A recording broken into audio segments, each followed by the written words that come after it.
akka aanaa keenyatti bara oomisha 2017-2018tti oomisha ruuzii inisheetiivota mootummaan gadi buuse keessaa addatti kan qabannee jiru kan oomisha ruuziiti.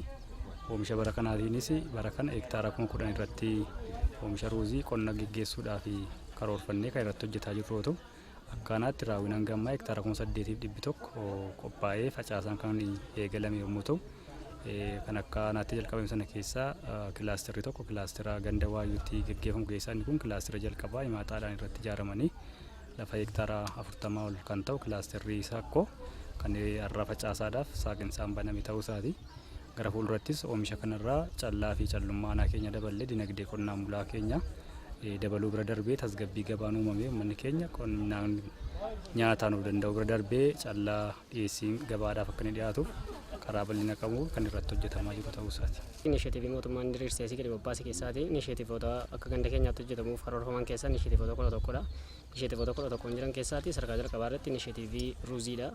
Inisheetiivii ruuzii bara kana akka ganda keenyaatti hektaara 1,300 irratti ni oomishna jennee kan karoorfanne keessaa hanga ammaatti hektaara 650 irratti kan oomishamaa jirudha. Kana keessaa zooniin sakkoo irratti kan jedhamu kilaastera tokko irratti har'a facaasaa ruuzii lafa hektaara yoo xiqqaate gara hektaara 40 irratti kan inni jalqabamee jirudha. Kunis kan inni kenname hojii dhabaa gara hojiitti galchuudhaan dargaggoota irratti ijaaruudhaan lafa karaa gandaatiin qopheessuudhaan hojii dhabaa yoo xiqqaate namoota 10 carraa hojii achirratti uumamee akka isaan laficha irratti hojjetanii dinagdee biyyaa keessatti bu'aa isaan buusuu danda'an fi gahee isaan baachuu danda'an irratti taa'ame nutis gama keenyaan lafa jiran irratti gurmeessuun faasilitii jiru hunda isaa haala mijeessuudhaan akka isaan lafa argatan taasisnee irratti akka isaan hojjetan jalqabnee jirra jechuudha. Akka ganda kanaatti hojii oomisha ruuzii irratti gurmoofnee hojjechaa jirra. Hojii ruuzii kana irratti immoo hektaara 40 ta'utti oomishnee gara qonnaatti galee jirra. Eeggatni nuyi karaa mootummaa arganne waan baay'eedha. Ogeessa qonnaan bukkee dhaabbachuudhaan dhiyeessii tiraaktaraa fi sanyii fi xaa'oodhaanis badaa nu deeggaree jira mootummaan. Gartuu nuyi gara mootummaarraa barbaannu gara fuulduraatti walitti hidhamiinsa gabaa nu uume oomisha nu asirraa argannu akka gabaa bilisoomsatti dhiyeessinee sirriitti gurgurannee of fooyyessinee maatii keenya fayyadamnee dinagdee biyyaatti illee akka guddannuu fi sanumaa. Tole kan inisheetiiviiwwan wal qabatu kobeeka mootummaan naannoo Oromiyaa inisheetiiviiwwan naannoo 28 ta'an akka qonnaatti bocee tarkaanfii addaa hidhee karaa ittiin oomishaa oomishtummaan qonnaan bulaa ittiin dabalu jedhamee hojiirra oolchamee qabatamaadhaan akka Oromiyaatti hojiirra oolaa jira. Kana keessaa 28 bocame keessaa akka aanaa keenyaatti akkaataa haala qabatamaa haala qilleensaa aanaa keenyaa giddu galeessa godhannee naannoo inisheetiiviiwwan 11 jechuudha kan hojiirra oolchaa jirru. Inisheetiiviiwwan 11 keessaa guyyaa irraa kana ganda kanatti kan eegallee jirru inisheetiivii misooma ruuziiti.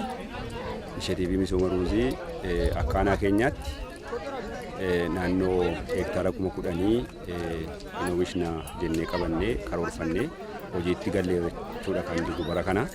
Kana keessaa hanga ammaatti oomisha naannoo 8,100 jechuudha hojiirra kan oolchinee jirru. Guyyaa irraa kana dabalataan akka ganda waayyuutti kilaastera ruuzii jennee kilaastera guddaa tokko naannoo hektaara 40 olitti kan siqu waldaa qonna irratti ijaarame miseensa isaanii 10 kan ta'anu ijaarree ijaarama isaaniitiin yeroo ammaa kana xumuranii jechuudha kan jiranu. Kanarraa kaanee guyyaa ammaa kana guyyaa har'a oomisha ruuzii kilaastera akka aanaatti qabannee jiru kilaastera bal'aa jennee qabannee jiru keessaa guyyaa irraa kana ganda waayyuu kilaastera sakkoo jedhamu keessatti guyyaa ammaa kana facaasnee daa'umsa kan jiru ta'uu isaati. Qotuu qofti faayidaan qabu warra waldarraas kan eegamu oomishneerra oomishamaa jira facaasnee galleerra facaasuu qofatu hin taane oomisha gaarii irraa argachuudhaafi akkaataa barbaadame yoo xiqqaate hara hektaarii gara kuntaala 40 kan argamu oomisha guddaadha naannoo kanarraa kan eegnu. Oomishi kun immoo callumadee kan dhufu qofatu hin taane kunuunsa adda addaa oomisha lafa kanarraa barbaadamu argachuudhaaf kunuunsa adda addaan barbaachisa. Kunuunsa adda addaatii eegumsa adda addaa barbaachisa. Inni kun xiyyeeffannoo akka inni argatu godhamuu danda'uudha qaba. Kana duukaanuus akka aanaatti akka waajjira qonnaattis akka aanaattis xiyyeeffannoo addaa kennine inisheetiiviin kun akka aanaa keenyaatti kanaan dura kilaasteran akkana bal'inaan qotamee hin beekamu.